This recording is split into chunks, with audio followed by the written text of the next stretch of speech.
अस्सलाम वालेकुम। गुज़िश्ता 36 घंटे की बहस से और इंकशाफात से और स्टेटमेंट से तो ये बात वाज़ेह हो चुकी है कि पाकिस्तान असूली तौर पर यह फ़ैसला हो गया कि पाकिस्तान फैटफ की ग्रे लिस्ट से निकल जाएगा। अभी निकला नहीं है। फैटफ की एक टीम पाकिस्तान में विज़िट करेगी, सिस्टम्स को देखेगी और अराउंड अक्टूबर 2022 और उसके बाद पाकिस्तान फैटफ की ग्रे लिस्ट से निकल आएगा। ये कैसी, क्योंकि फैटफ के प्रेसिडेंट ये कह चुके हैं कि 34 में से 34 जो कंडीशंस या शराइत थी वो पाकिस्तान ने पूरा कर दी हैं और पाकिस्तान की हुकूमत की परफॉर्मेंस को भी उन्होंने सराहा। मैं इसके ऊपर कमेंट इसलिए नहीं करना चाह रहा था कि 3 मार्च से जब से मैंने इन वीलॉग्स का सिलसिला शुरू किया, मैंने इसके हवाले से कई वीलॉग्स किए जो मैं आपको स्क्रीन पर दिखाता हूँ। जिसका पहला ये था कि America wants to remove Imran Khan government, regime change in Pakistan. फिर मैंने एक और वीलॉग किया बड़ा मशहूर जिसमें यह था कि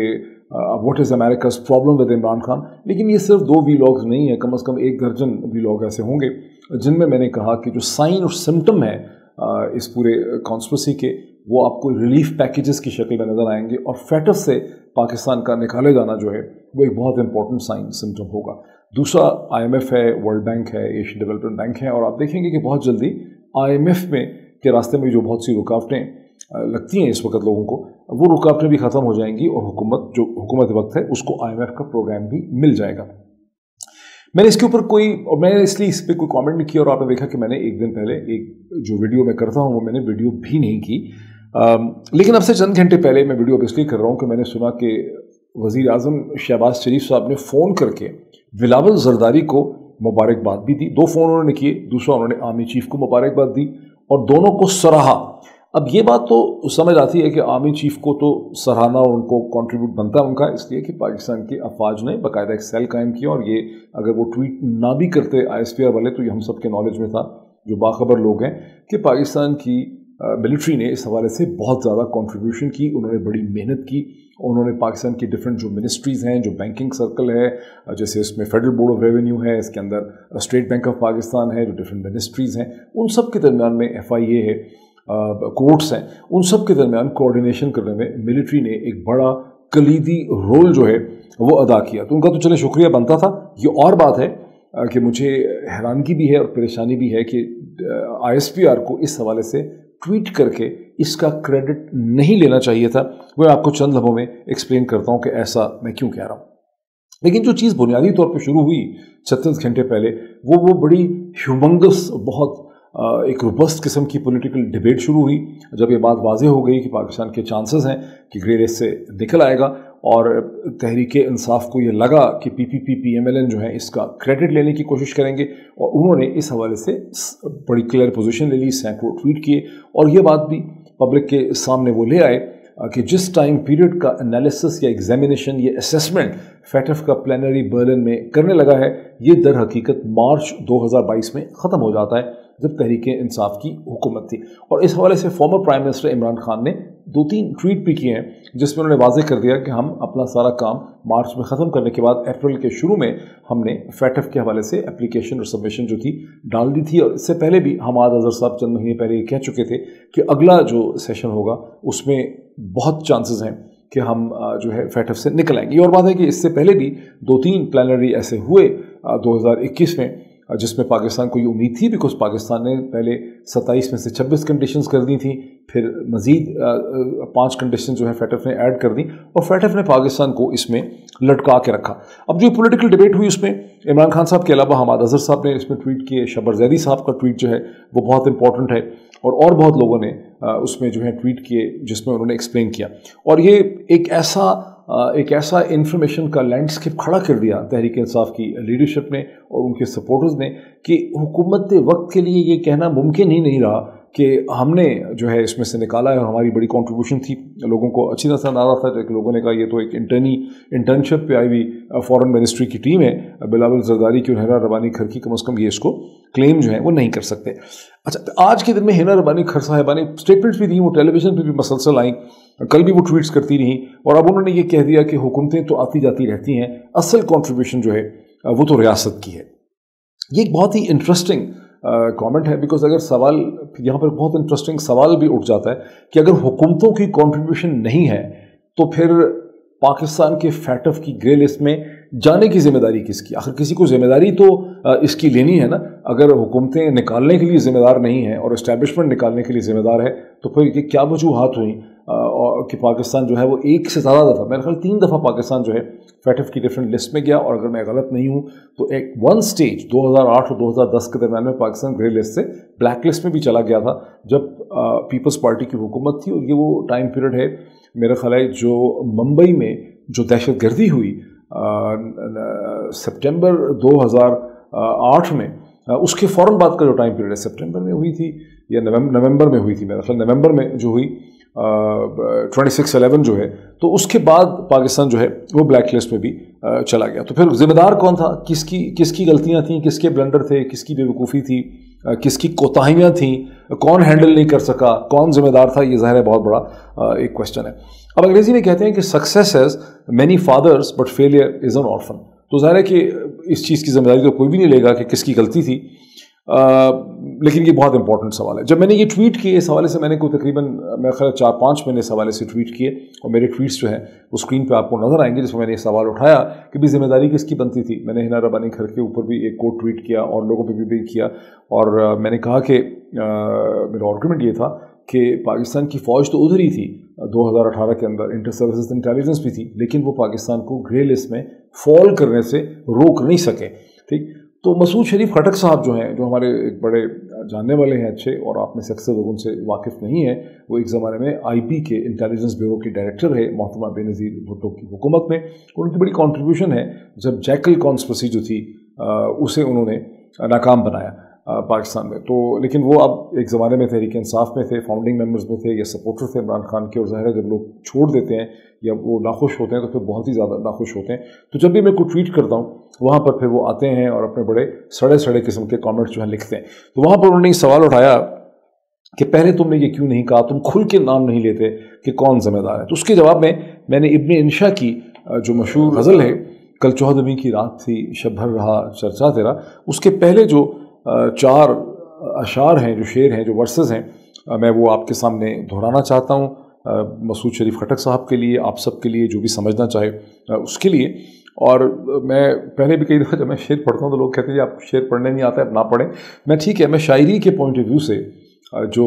उसके हवाले से नहीं पढ़ रहा, मैं इन सब्सटेंस और मीनिंग के हवाले से इन वर्सेस को आपके सामने लाना चाहता हूँ। इन्हें गौर से सुनिए। कल 14वीं की रात थी शब भर रहा चर्चा तेरा, कल 14वीं की रात थी शब भर रहा चर्चा तेरा, कुछ ने कहा ये चांद है, कुछ ने कहा चेहरा तेरा, हम भी वहीं मौजूद थे, हमसे भी सब पूछा किए, हम हंस दिए, हम चुप रहे, मंजूर था पर्दा तेरा। फिर सुनिए गौर से, मसूद शरीफ साहब के लिए, हम हंस दिए, हम चुप रहे, मंजूर था पर्दा तेरा, इस शहर में किस्से मिलें, हमसे तो छूटे महफिलें, इस शहर में किस्से मिलें, हमसे तो छूटे महफिलें, हर शख्स तेरा नाम ले, हर शख्स दीवाना तेरा, कूचे को तेरे छोड़कर जोगी ही बन जाए मगर, कूचे को तेरे छोड़कर जोगी ही बन जाए मगर, जंगल तेरे पर्वत तेरे बस्ती तेरी सहरा तेरा। फिर सुने, जंगल तेरे पर्वत तेरे बस्ती तेरी सहरा तेरा। इसके बावजूद हम आवाज़ उठा रहे हैं, इसके बावजूद हम अक्ल की, मंतक की, लॉजिक की, समझदारी की, दानिशमंदी की बात करने की कोशिश कर रहे हैं, जो जमहूरी माशरे में मीडिया की बुनियादी जिम्मेदारियों में शामिल है। जिसने समझना है वो समझ लेगा। मुझे एक और भी वाक़या याद आ रहा है कि रूस के एक ज़माने में प्रीमियर होते थे, बेसिकली फर्स्ट सेक्रेटरी थे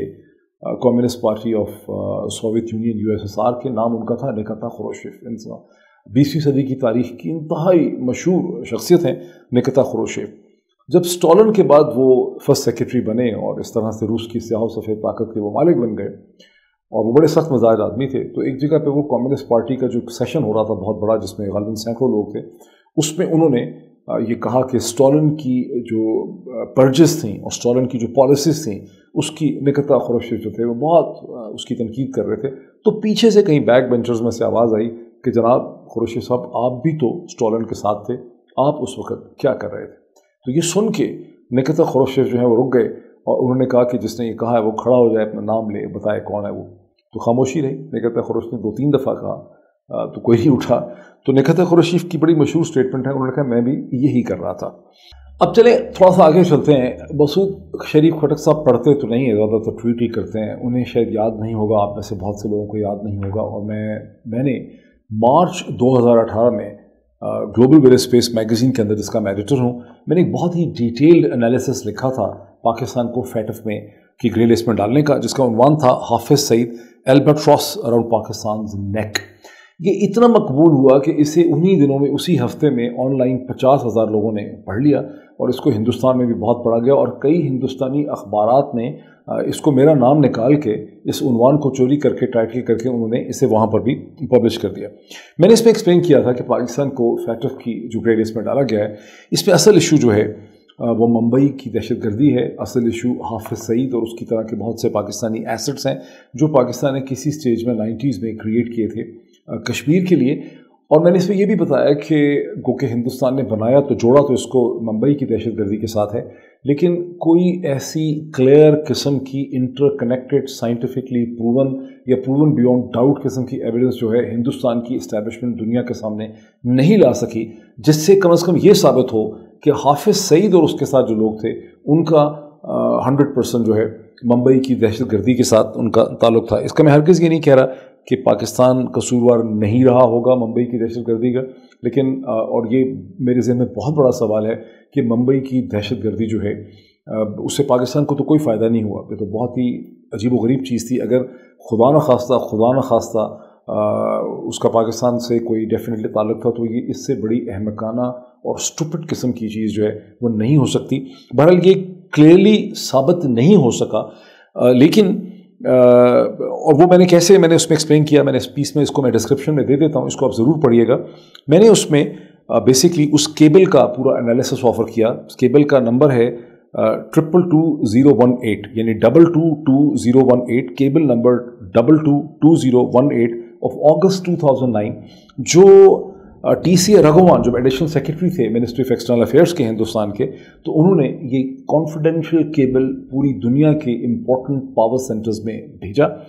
जिसमें अमेरिका का NSA नेशनल सिक्योरिटी एजेंसी थी, CIA को भेजा, सेंटकॉम को भेजा, पेंटागन को भेजा,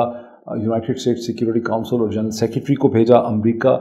के जहाँ जहाँ मिशन थे उन सबको भेजा, और उसके अलावा चीन को भेजा, रशिया को भेजा। ये ज़ाहिर कॉन्फिडेंशियल था, लेकिन ये लीक हो गया thanks to Julian Assange and WikiLeaks. वही जूलियन असांज जिनको इसी हफ्ते बरतानिया ने फाइनली ये फैसला किया कि उनको जो है उनको डिपोर्ट, उनको इसे कहते हैं हवाले कर दिया जाए अमेरिका के, और अभी उनके पास राइट ऑफ अपील है। और ये एक बहुत इंपॉर्टेंट कैरेक्टर है इंसानी तारीख का। बल्कि इनकी जो विकी लीक्स थी उसके नतीजे में वो हमें सब पता चला कि हिंदुस्तान ने बेसिकली तौर पे केस अमेरिका के सामने और दुनिया के सामने क्या रखा है। और मैंने उस केबल का जो TC रघुवान, जो बाद में पाकिस्तान में हिंदुस्तान के हाई कमिश्नर रहे, मेरी उनसे बहुत मुलाकात भी रही, बहुत ही पोलाइट वो शख्सियत थे। उन्होंने बाद में पाकिस्तान के हवाले से एक किताब भी लिखी जिसका उन्वान था पीपल नेक्स्ट डोर, जिसमें उन्होंने एनालिसिस किया पाकिस्तानी पॉलिटिक्स का और माशरे का। लेकिन TC रघुवान का जो केबल था उससे ये बात बिल्कुल रोज़े रोशन की तरह आया हो जाती है कि हाफिज सईद और बाकी लोगों के ख़िलाफ़, क्योंकि हिंदुस्तान का वेनम कश्मीर के हवाले से उनके बारे में बिल्कुल सही था, और उनको ख़त्म करना, उनको सज़ा दिलाना या उनको डिसफंक्शनल करना जो है वो हिंदुस्तान का स्ट्रेटजिक गोल था। लेकिन कोई क्लियर लिंक उनका मुंबई की दहशतगर्दी के साथ इस केबल से इस्टेब्लिश जो है वो नहीं होता था। ठीक, लेकिन बुनियादी तौर पर फिर हिंदुस्तानी गोल था क्या, ये हमारे लिए बहुत समझना ज़रूरी है। बिकॉज मैंने जो डिबेट देखी है गुज़श्ता 36 घंटों से फैटफ से पाकिस्तान की ग्रे लिस्ट के हवाले से, वो इंतहाई सुपरफिशियल किस्म की डिबेट है। उसको देख के ऐसा लगता है कि फैटफ में पाकिस्तान का, और ज़ाहिर है कि सियासी जमातों को अपने अपने मकासद और अपने अपने कुकून के हवाले से उनको बात करनी पड़ती है। तहरीक इंसाफ को अपनी परफॉर्मेंस दिखानी है, उसके दुश्मनों को उसकी गलतियाँ निकालनी है, बाकी लोग अपना अपना जो है क्रेडिट लेने की कोशिश कर रहे हैं। और इसमें मैंने जो कहा था कि मैं आपको एक्सप्लेन करूँगा कि ISPR को इस हवाले से बिल्कुल ट्वीट नहीं करनी चाहिए थी। बिकॉज किसी भी हुकूमत के साथ मिल के काम करना जो है वो ISPR की ज़िम्मेदारी बनती है, फ़ौज की ज़िम्मेदारी बनती है। और जिस तरह से फ़ौज ने इसमें कंट्रीब्यूशन की, फिर इस तरह से तो फेडरल बोर्ड ऑफ रेवेन्यू ने भी की, SECP ने भी की, स्टेट बैंक ऑफ पाकिस्तान ने भी की, IB ने भी की, और भी बहुत से इंटेलिजेंस एजेंसी ने की। तो मतलब क्रेडिट अगर फ़ौज लेगी तो फिर ये सारे भी अगर क्रेडिट लेना उसका शुरू कर दें तो ये बेसिकली क्रेडिट इसका हुकूमत वक्त को ही आता है। जिस तरह मैंने कई दफ़ा अपने वीलॉग्स में, टेलीविज़न प्रोग्राम्स में कहा कि कराची की जो सूरत हाल थी, जो 2013 तक इंतहाई बिगड़ चुकी थी, 2008 और 2013 के दरमियान, उसको ठीक करने का सहरा जो है वो रेंजर्स पे नहीं जाता, क्योंकि पाकिस्तान में रेंजर्स को उसका सहरा दिया जाता है, क्रेडिट दिया जाता है। उसका क्रेडिट चौधरी निसार और नवाज शरीफ की हुकूमत पे जाता है, जिन्होंने, क्योंकि रेंजर्स तो 30 साल से 20-25-30 साल से कराची में मौजूद थी, लेकिन नवाज शरीफ ने इनिशिएटिव लिया, निसार को उसका कस्टोडियन बनाया, चौधरी निसार को, और यूँ उन्होंने उस रेंजर्स के ऑपरेशन को पॉलिटिकल लेजिटिमेसी दी। वरना इससे पहले यही होता था कि MQM पीपल्स पार्टी, सुन्नी तहरीक, और ये जो MQM पीपल्स पार्टी, सुन्नी तहरीक, अवामी नेशनल पार्टी, ये सब इसको एक सियासी मसले में बदल देते थे, जिसकी वजह से एक कंसर्टेड सस्टेन्ड जो लॉ इन्फोर्समेंट का ऑपरेशन है वो कराची में हो नहीं सकता था। वरना अगर पॉलिटिकल सपोर्ट होती तो रेंजर्स और पुलिस पहले भी ये ऑपरेशन जो है मुकम्मल कर सकते थे। क्योंकि जब आर्म फोर्सेस ऑफ पाकिस्तान इसका या इस्टेब्लिशमेंट इसका क्रेडिट लेने की कोशिश करती है, तो फिर इससे मैसेज ये जाता है कि इस्टेब्लिशमेंट अपने आप को हुकूमत का हिस्सा नहीं समझती, रियासत का कंपोनेंट नहीं समझ रही, बल्कि अपने आप को एक थर्ड एंटिटी के तौर पर देख रही है। और ये चीज़ जो है ये बड़ी ख़तरनाक भी है, अफसोसनाक भी है। पाकिस्तान के सियासी मसाइल का जो बहुत बड़ा मसला है इस वक्त वो यही है। मुझे इसमें याद आता है कि बहुत बरस पहले श्रीलंका में कोलंबो में एक थिंक टैंक्स का जिन्ना इंस्टीट्यूट ने मेरा ख्याल ऑर्गेनाइज़ किया था, एक हिंदुस्तान पाकिस्तान के दरमियान में एक डायलॉग था, और वहाँ पर इजाज़ हैदर साहब उस वक्त जिन्ना इंस्टीट्यूट के डायरेक्टर थे और वो उसे हेड करते थे, बिकॉज मोहतरमा शेरी रहमान साहिबा उस वक्त पाकिस्तान की एम्बेसडर थी वाशिंगटन के अंदर। तो जब हमने वहाँ पर डिबेट देखी, उसके बहुत से सेशन थे, तो मैंने और इजाज़ हैदर ने एक बात की नोट की कि जब हिंदुस्तानी हर चीज़ में हिंदुस्तान की हुकूमत की पॉलिसीज़ को डिफेंड करते हैं, उन जगहों पे भी डिफेंड करते हैं जहां उनको करना नहीं चाहिए, ज़्यादा सच बोलना चाहिए, कश्मीर के हवाले से डिफरेंट चीज़ों में, लेकिन पाकिस्तानी जो हैं वो बड़े मध्यम पड़ जाते हैं और खुल के, क्योंकि इक्वल लेवल पे थे। जहां मेरा ख्याल है 10 से ज़्यादा पाकिस्तानी थे, 10 से ज़्यादा हिंदुस्तानी थे, I don't exactly remember the number, लेकिन इंडियंस बहुत खुल के अपनी गवर्नमेंट और अपनी पॉलिसीज़ को डिफेंड करते थे, पाकिस्तानी नहीं करते थे। तो जब ब्रेक हुई एक सेशन के बाद, तो मैं और इजाज़ हैदर जब लंच करने या कॉफ़ी वगैरह के लिए गए, तो हमने आपस में ये डिस्कस किया कि ऐसा क्यों है, और हमने फिर कंक्लूजन उसका ये निकाला कि चूँकि हिंदुस्तान के अंदर जो सारा कंपटीशन है, जो झगड़ा है नैरेटिव का, वो कांग्रेस और बीजेपी या हुकूमत की जमात और उसकी अपोजिशन के दरमियान है, उसमें रियासत उसके दरमियान में नहीं आती। जबकि पाकिस्तान के केस में जितने भी पाकिस्तानी लोग दुनिया भर में एग्जिस्ट करते हैं, थिंक टैंक्स में जाते हैं, जगहों जगहों पे जाते हैं, उनके जहन में, और बड़ी क्लियर सी बात है कि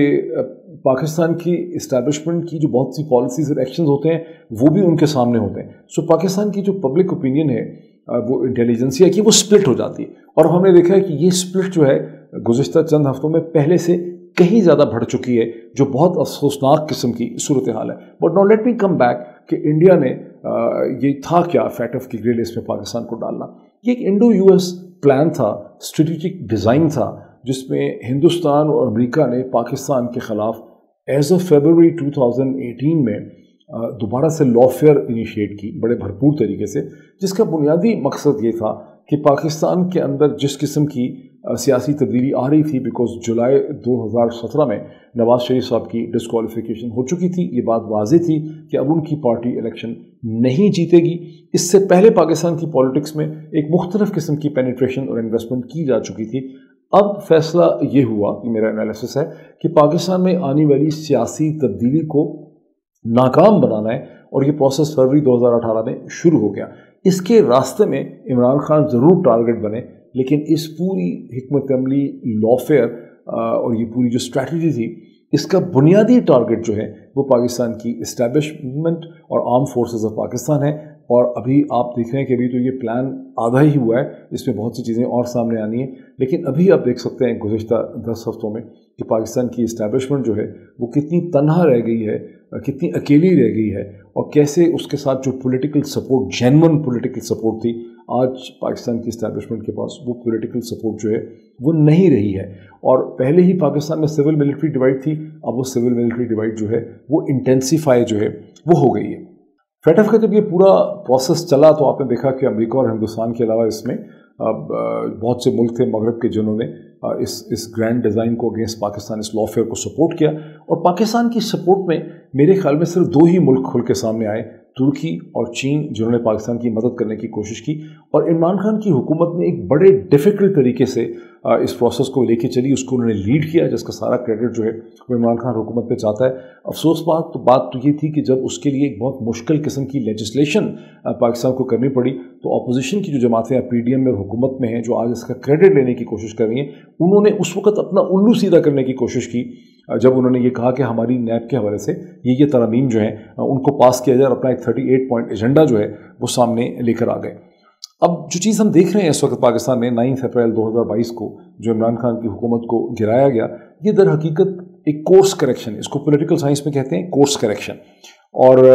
मैंने कई दफ़ा ये वाज़े किया कि पाकिस्तान में एक गलत तासुर दिया गया कि ये चीज़ कहीं अक्टूबर 2021 से शुरू हुई है। इसमें बहुत भरपूर तरीके से तो ये मई जून 2021 में शुरू हुई, लेकिन कहानी उस वक्त शुरू हो गई थी जब पाकिस्तान को FATF में डालने का फैसला फरवरी 2018 में हो चुका था।